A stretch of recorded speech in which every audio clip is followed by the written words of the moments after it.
자, 우리가 이제 앞 시간에서 여러 가지 증빙에 대해서 그걸 근거로 해가지고 전표 입력을 해 보았는데요. 예, 증빙의 그 내용에 따라서 영수증 수치명세서라는 걸 작성을 해야 되는데, 이 영수증 수치명세서는 영수증에 해당이 됩니다. 영수증.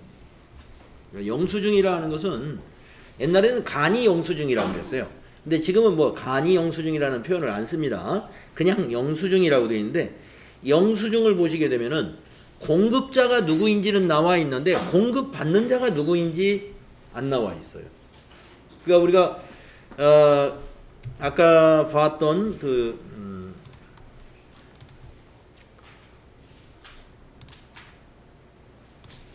우리가 아까 봤던 것 중에 영수증을 아마 봤을 거예요.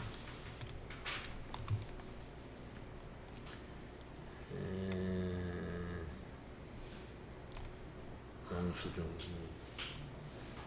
왜 이런 것만 있지? 간이 영수증. 예, 이렇게. 자, 이 영수증을 한번 보시게 되면은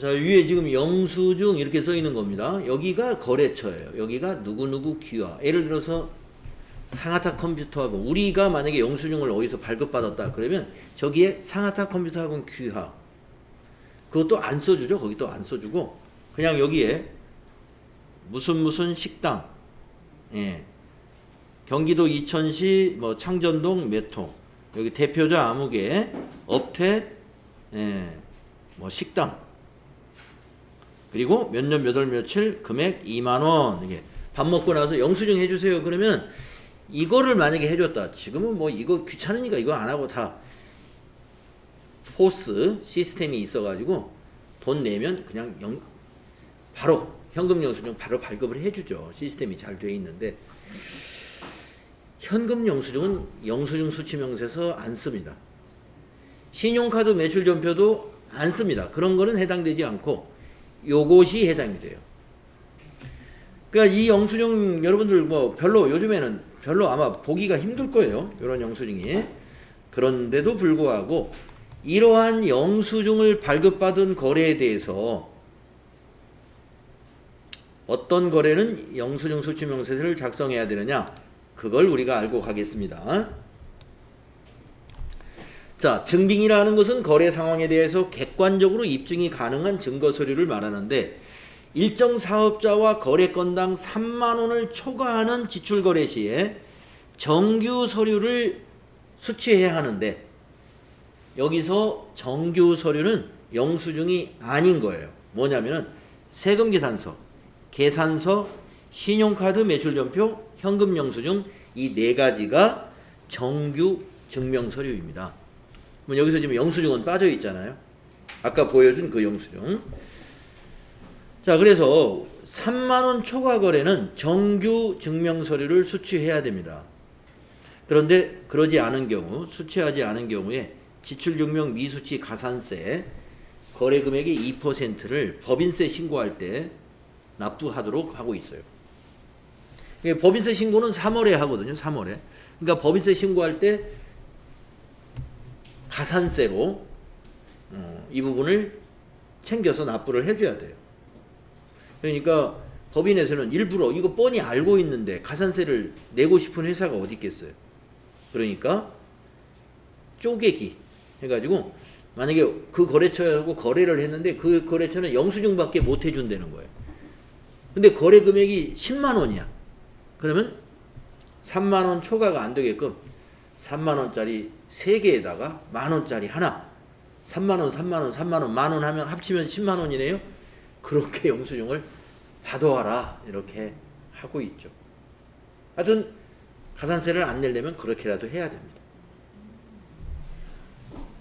그래서 정규 증명 서류 받는 게 가장 좋아요.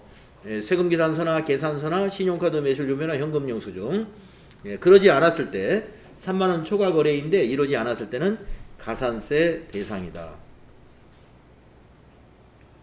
그래서 그때 영수증 수취 명세서라는 걸 작성하도록 하고 있어요.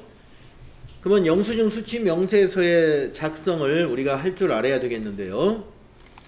여기 실무 수행 이걸 보고 한번 연습을 해 보겠습니다. 자, 지금 그 영수증을 우리가 보고 있네요. 간이 영수증. 호서문구, 공급자는 정확히 사업자 번호가 나와 있습니다. 근데 공급받는 자, 우리 회사는 사업자 번호가 없고 그냥 3.1패션 이렇게 써 있단 말이죠. 거래 금액이 6만 원이고요. 문방구에서 화일을 구입한 거래인데 문구점에서 영수증을 해줬습니다. 자, 업무에 사용할 문구를 호서문구에서 구입하고 현금으로 지급했습니다. 회사는 이 거래가 지출증명 미수치 가산세 대상인지를 검토하려고 한다는 거예요. 이것은 소모품비로 처리할 것, 이렇게 계정 과목을 딱 특정해주면 그걸로 회계 처리하시면 돼요. 그럼 분계가 현금으로 지급했으니까 대변은 현금이고요. 차변은 소모품비 이렇게 되겠죠. 차변의 소모품비, 대변의 현금, 분계는 이렇게 되겠습니다. 그러면 전표를 한번 입력해 보죠.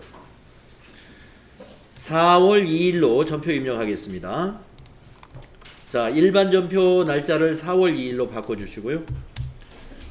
1번 출금한 다음에 소모로 한번 검색해 볼까요? 네, 소모품비 830번 있습니다. 자, 거래처에는 호서문구 텍스트로만 입력을 해주시면 되겠고, 저교에는 화일 구입이라고 적어주면 되겠네요. 화일 구입. 금액은 6만 원이죠. 60 플러스. 그러면 차변의 소모품비 비용 발생, 대변의 현금 자산 감소, 이런 거래가 입력이 됐습니다. 자, 전표 입력은 이렇게 했고요. 그 다음에 수행 내용이 하나 더 있어요. 영수증 수취 명세서 1과 2 서식. 영수증 수취 명세서라는 메뉴에 가면은 탭이 두 개가 있어요. 1, 2. 예. 그래서 2번 탭에다가 입력을 하고 1번 탭은 총괄표예요. 두 개를 작성하는데 작성은 하나만 입력을 하면 됩니다. 그러면 1번은 자동으로 만들어집니다. 2번 서식에다 입력을 하도록 되어 있습니다. 자, 그러면 영수증 수취 명세서라는 것이 어디에 있느냐면, 이게 법인세 신고할 때 이런 부분을 챙기기 때문에 결산에 가 있어요. 결산에 여기 영수증 수취 명세서. 네, 영수증 수취 명세서 한번 클릭해 보실까요? 그러면 탭이 두 개가 있다고 그랬죠? 영수증 수취 명세서 2번, 영수증 수취 명세서 1번. 작성을 여기 2번에다 하시면 돼요. 2번에다가. 자, 거래 날짜 여기는 연도까지 입력합니다. 2021년 0402. 예, 0402. 이렇게 날짜를 8자리로 입력할 때는요, 월, 일을 입력할 때 두 자리를 꽉꽉 채우세요. 4월은 04, 2일은 02, 이렇게요. 상호 호서문구죠. 성명 영수증에 나와 있는 그 성명, 이사람. 사업장, 거기 공급자의 사업, 호서문구의 주소입니다. 서울 강서구 강서로 420.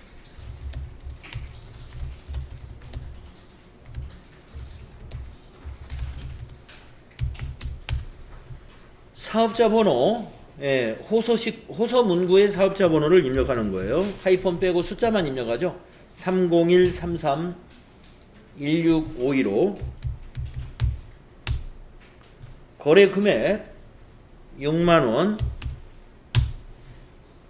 자, 엔터 하면은 구분이라는 항목에서 오늘 처음 보는 거니까 한번 쭉 읽어는 보겠습니다. 우리는 지금 문구점에서 화일 구입한 건데 혹시 여기에 해당되는지를 한번 하나씩 읽어보겠습니다. 읍면지역 소재, 금융보험, 비거주자와의 거래, 농어민과의 거래, 국가 등과의 거래, 비영리 법인과 거래. 원천징수 대상 사업 소득, 사업의 양도, 전기통신 방송 용역, 국외에서의 공급, 공매, 경매, 수용, 부동산 구입, 주택, 임대, 용역, 택시 운송 용역, 전산 발매 통합 관리, 항공기 항행 용역, 간주 임대료, 연체이자 지급분, 송금 명세서 제출분, 접대비 필요경비 부인분, 유료 도로 통행료. 여러분이 알만한 것도 있고 뭔지 잘 모르겠는 것도 있죠. 아무튼 여기 있는 항목 중에 우리가 문구점에서 화일 구입한 거에 해당될 만한 건 없습니다. 여기서 만약에 여기에 해당되는 거, 가령 보험료 납부한 것이다. 그러면 16번 보험 용역에 해당이 되거든요. 그러면 16번 넣어주면 돼요. 그러면 여기에 해당된 것은 어떻게 되냐면은 영수증을 발급받았어도 가산세 대상은 아니에요. 여기에 해당되지 않는 것이 가산세입니다. 그러니까 우리는 구분에 해당되지 않아요. 그래서 그냥 지나가고. 계정 코드는 아까 소모품비, 예, 여기다가 검색이 안 돼요. 더블 클릭을 해서 여기서 검색을 해야 돼요. 소모품비를 830번. 우리가 그 일반 전표 입력할 때는 계정 코드에서 직접 계정 과목 2개 입력해서 이렇게 검색했잖아요. 전표 입력에서는 그게 되는데 이런 부속 서류 만들 때는 그게 안 됩니다. 그럴 때는 이런 데서는 더블 클릭해 가지고 이렇게 도움창을 꺼내 놓고 여기다가 검색을 하세요. 자, 저교에는 그대로 이렇게 써줍니다. 화일 구입. 네, 엔터. 자, 그러면 밑에 이렇게 파란 글씨로 반드시 영수증 수취명세서 2를 확인해 주세요. 이렇게 보이잖아요. 영수증 수취명세서 2를 확인하시라 이렇게 보여준단 말이에요. 그래서 이걸 확인해야 돼요. 영수증 수취명세서 1 여기를 클릭을 합니다. 그러면 여기 확인하라는 것은 여기 집계가 3만원 초과 거래분에 여기가 들어와 있는지 봐라 이거예요. 그래서 만약에 선생님 저는 여기가 비어 있는데요. 그러면 이걸 눌러줘야 돼요. 명세서 2에서 불러오기라고 하는 거 이걸 눌러줍니다. 그러면 여기 불러와줘요. 자, 그런 다음에 이 서류는 이게 이제 닫기 단추인데 요 닫기 단추를 이걸 누르잖아요. 이걸 누를 때 저장을 해요. 닫아보세요. 그러면 이렇게 경고창이 나옵니다. 작성한 내용을 저장하시겠습니까? 저장을 해야죠. 그러니까 예 눌러주세요.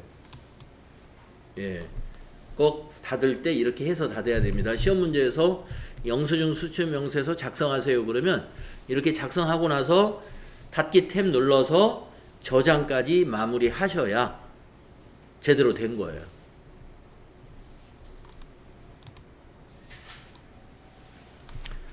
자, 가끔 나옵니다. 영수증 수취명세서까지 작성하라는 문제가 가끔씩 나오니까 요거 알고 계셔야 되겠습니다.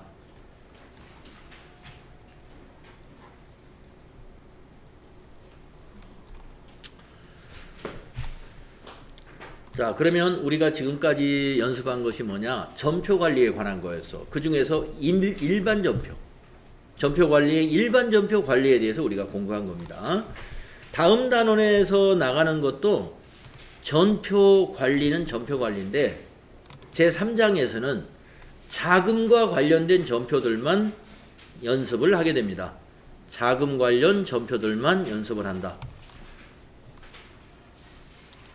그래서 주제가 자금 관리라고 되어 있죠. 자금 관리라고 되어 있죠. 여러분들 그 NCS 평가시험 본다고 그랬지 않습니까? 그럴 때 전표 관리에 대해서 시험을 봅니다. 그러면 오늘 공부한 내용에서 시험 나오는 거예요. 예, 똑같이는 안 나오겠지만 오늘 했던 그와 유사한 스타일의 문제가 전표관리 때 출제를 합니다. 예, 전표관리 시험 언제가 날짜 잡혀 있죠? 여러분 그 학습 안내서에 언제 시험 볼 겁니다 했죠? 전표관리는 뭐가 나오지? 오늘 공부한 거 나온다. 예. 그러면 자금관리 시험 볼 때는 뭐가 나올까요? 지금부터 시작하는 것이 이제 자금관리. 예, 지금부터 시작하는 게 자금관리입니다.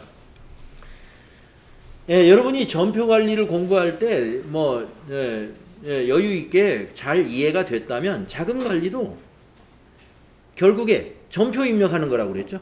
그런데 자금과 많이 관련되는 거, 현금, 보통예금, 당좌예금, 신용카드, 약속어음 이런 것들 관리하는 거예요.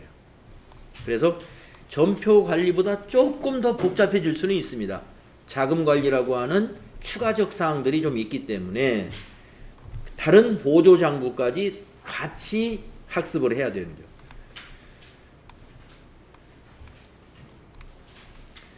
자, 그러면 자금 관리, 현금과 관련된 거, 예금 관련된 거, 카드 관련된 거, 어음 관련된 거, 이런 것들에 대한 거래를 우리가 연습해 볼 거예요. 자, 현금 시제 관리라는 것은요, 현금의 장부상 금액과 금고에 있는 금액을 항상 일치시켜야 된다라는 그런 얘기고요. 일치하지 않을 때 우리가 사용하는 개정 과목이 현금 과부족이라는 개정 과목 우리 공부했죠. 그래서 현금 과부족에 대해서 여러분 이해하고 있으면 됩니다. 다음 페이지에 그 추가 설명이 나오니까 현금 과부족 다음 페이지에서 참고할 거고요. 그 다음에 소액 현금. 이 소액 현금은요, 우리 그 기초정보 관리할 때 전도금을 소액 현금으로 고쳐봤었어요. 전도금이라는 개정 과목과 같은 겁니다. 네, 전도금이라는 개정 과목과 같아요.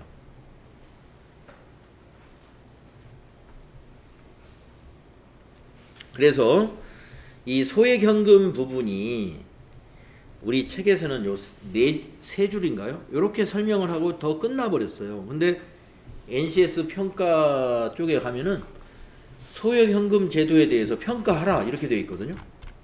여기 이제 위에 그 이게 지금 수행 준거인데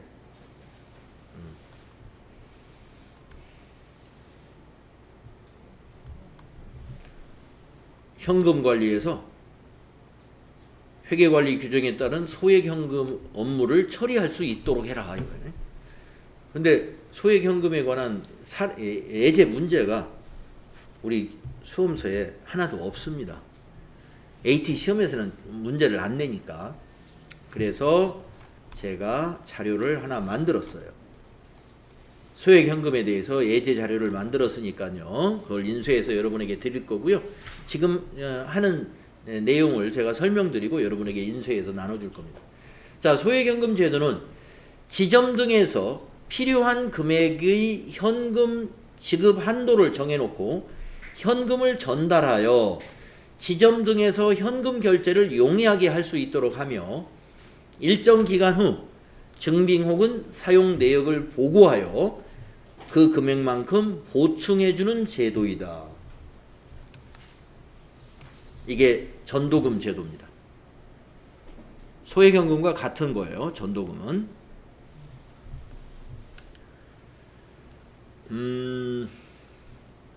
그래서 전도금 예제를 제가 하나 만들어 놨는데 이렇게 만들어 봤어요. 전도금 운영하는 경우 회계처리 사례라 하고 만들어 봤습니다. 자, 요건 제가 인쇄해서 여러분에게 나눠 드릴 거예요. 네. 인쇄해서 나눠 드릴 거고. 자, 여러분 이해를 한번 해 주시면 돼. 자, 우리 회사가 이천건설이라는 회사가 있어요. 이천에. 자, 주식회사 이천건설은 전도금 계정을 운영하고 있으며 음성의 건설 현장이 하나 있어요. 음성 현장에 전도금 100만 원을 보통예금 계좌로 이체하여 지급했습니다. 그러면 음성 현장이라는 곳은 어디냐면 여기서 좀 거리가 멀리 떨어져 있잖아요. 근데 거기에서도 이제 그 현금 지출이 필요할 때가 있어요. 이것저것 갑자기 뭘 사야 돼. 그러면 거기 있는 소장 보고 당신 돈으로 하시오 이렇게 안 되잖아요. 회사 돈을 보내줘야죠. 그러면 현장 소장이 뭐 이것저것 공구도 사고 뭐 소모품도 사고 거기서 이제 음성에서 급한 걸 사서 처리할 거고 많은 돈이 들어가는 거는 본사에서 사서 보내줘야 되겠지만 그렇죠? 예. 사소한 거 살 때는 그냥 동네에서 사야 되잖아요. 그래서 현금이 현장에도 필요한 겁니다. 그게 바로 소액연금 제도고 그게 전도금이에요. 그래서 대개 전도금은 거기 현장 책임자 통장에 그냥 넣어주는 거예요. 그리고 회사는 그것을 자산으로 잡아놔요. 자산으로. 우리가 직원이 출장 갈 때 업무 가지급금 처리하면서 자산 잡아놓죠? 그 원리하고 똑같습니다. 예. 현장의 소장이나 현장의 그 직원, 임시직 직원 보통 채용하죠. 그 현장 끝나면 그 사람 할 일 없어요.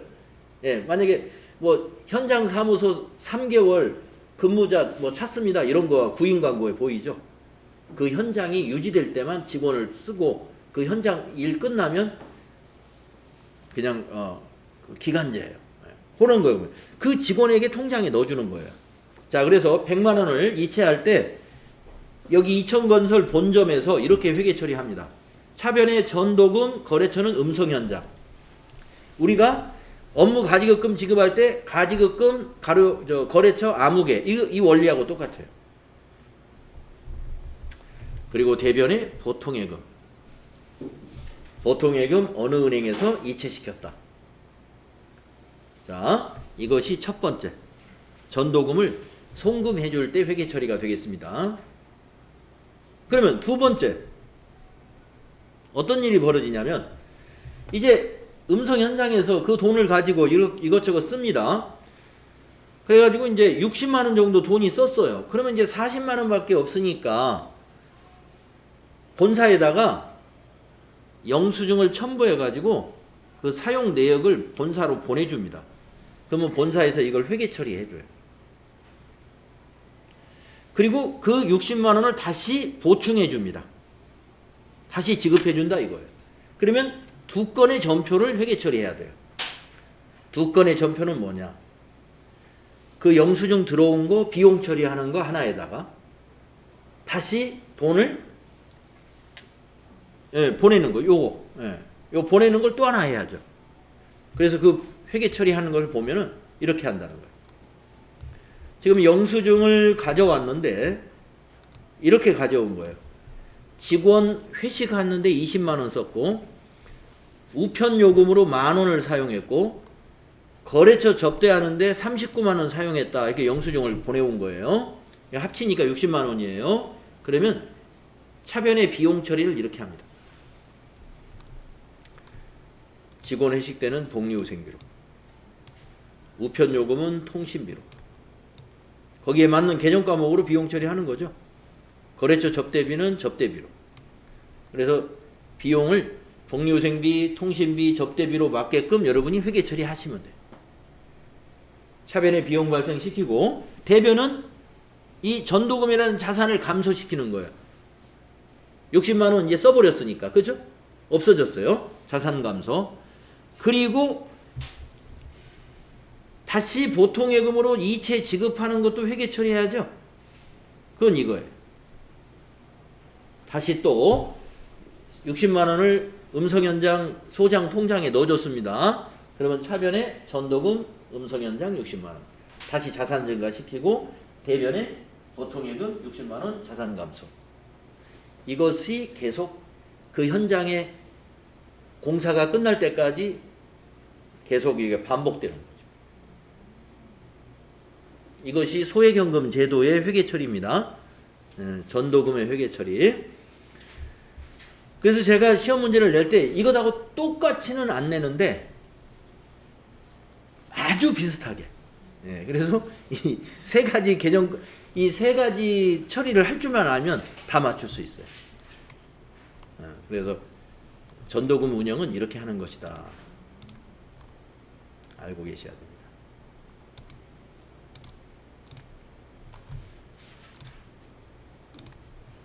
그래서 여러분들이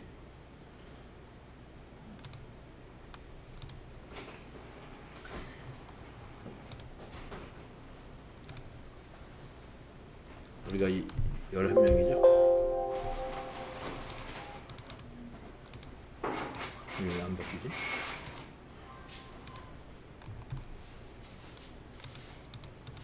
인쇄 매수가 왜 안 바뀌어? 희한하네. 응? 한 장씩밖에 인쇄 이런 경우를 나 이상. 어? 어이. 정말 왜 이렇죠? 이걸로 해도 그러나? 여기는 되네? 아, 민원 서류로 하니까 그런 거예요?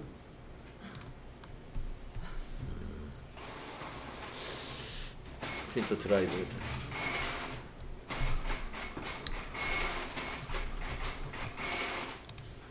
여러분, 소액현금 이해하는데 어렵지 않으시죠?